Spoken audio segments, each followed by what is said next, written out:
Morning 7th class. आज हम पढ़ेंगे बसंत भाग 2 और उसके पाठ 10 के बारे में। पाठ का नाम है अपूर्व अनुभव और इस पाठ की लेखिका है तेतुसुको कुरियानागी। तो आइए हम इस पाठ के बारे में जानें। यह पाठ एक संस्मरण है जो लेखिका ने अपने ही जीवन के बारे में लिखा है। तो अब हम पढ़ते हैं पाठ को। सभागार में शिविर लगाने के 2 दिन बाद तोतो चान के लिए एक बड़ा साहस करने का दिन आया। इस दिन उसे यासुकी चान से मिलना था। इस भेद का पता ना हो तो तोतो चान के माता पिता को था, ना ही यासुकिन चान के। उसने यासुकिन चान को अपने पेड़ पर चढ़ने का तोमोए में हर एक बच्चा बाग के एक एक पेड़ को अपने खुद के चढ़ने का पेड़ मानता था। तोतो चान का पेड़ मैदान के बाहरी हिस्से में कुल्हो-नुबुतुस जाने वाली सड़क के पास था। बड़ा सा पेड़ था। उसका चढ़ने जाओ तो पैर फिसल जाते, पर ठीक से चढ़ने पर जमीन से कोई 6 फुट की ऊंचाई पर एक द्विशिखा तक पहुंचा जा सकता था। बिल्कुल किसी झूले की आरामदेह जगह थी यह। तोतो चान अक्सर खाने की छुट्टी के समय या स्कूल के बाद ऊपर चढ़ी मिलती। वहां से वे सामने दूर तक ऊपर आकाश को या नीचे सड़क पर चलते लोग बच्चे अपने अपने पेड़ को निजी संपत्ति मानते थे। किसी दूसरे के पेड़ पर चढ़ना हो तो उससे पहले पूरी शिष्टता से माफ कीजिए, क्या मैं अंदर आ जाऊं, पूछना पड़ता था। यासुकी चान को पोलियो था, इसलिए वह ना तो किसी पेड़ पर चढ़ पाता था और ना किसी पेड़ को निजी संपत्ति मानता था। अतः तोतो चान ने उसे अपने पेड़ पर आमंत्रित किया था, पर यह बात उन्होंने किसी से नहीं कही, क्योंकि अगर बड़े सुनते तो जरूर डांटते। घर से निकलते समय तोतो चान ने माँ से कहा कि वह यासुकी चान के घर डेनो नोचफू जा रही है, क्योंकि रही थी। इसलिए उसने माँ की आंख में नहीं झांका।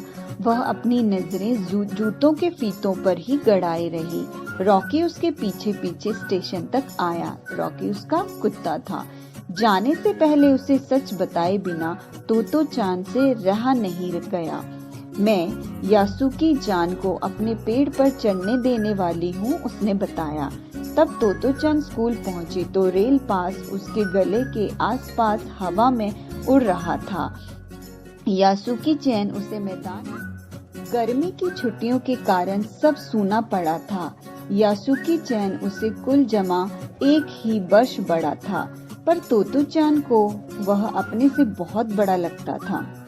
जैसे कि याकुसिन चान ने तोतो चान को देखा, वह पैर घसीटता हुआ उसकी ओर बढ़ा।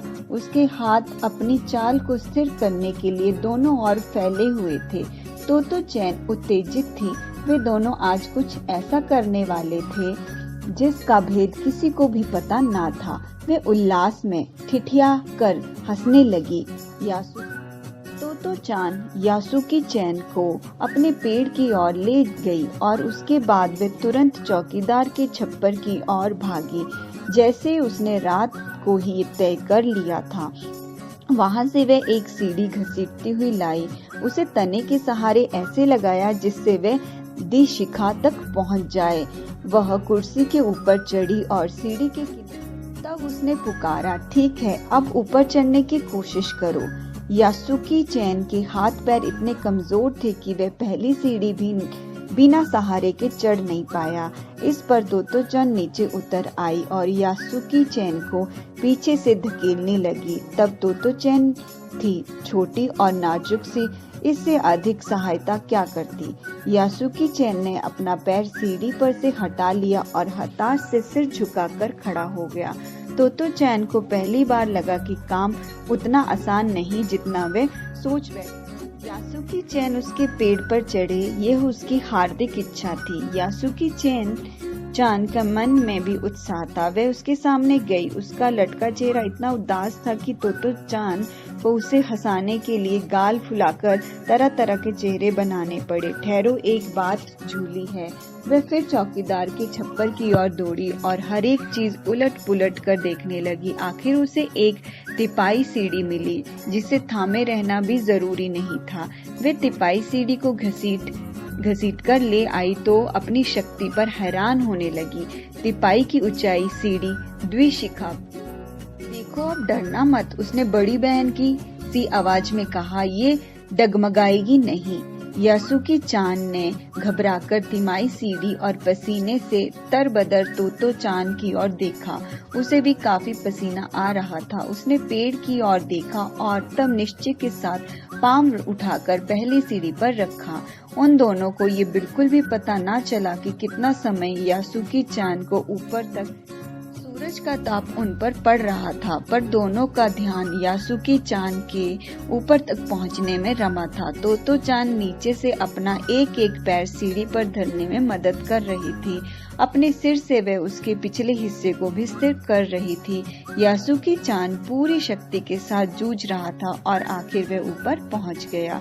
हुर्रे! पर उसे अचानक सारी मेहनत बेकार लगने लगी। तोतो चान तो सीढ़ी पर से छलांग लगाकर द्विशिखा तक पहुंच गई, पर यासुकी चान को सीढ़ी से पेड़ पर लाने की रही। यासुकी चान सीढ़ी थामे तोतो चान की ओर ताकने लगा। तोतो चान की रुलाई छूटने को हुई।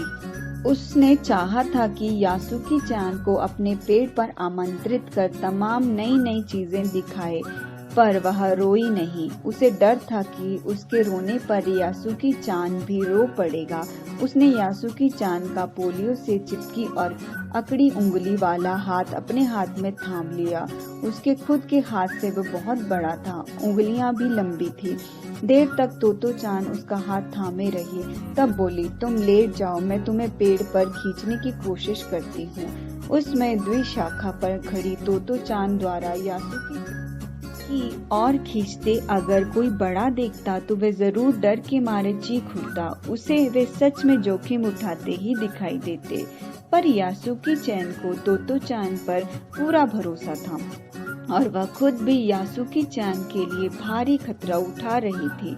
अपने नन्हे नन्हे हाथों से वह पूरी ताकत से यासुकी चान को खींचने लगी। बादल का एक बड़ा टुकड़ा बीच बीच में छाया करके उन्हें कड़कड़ाती।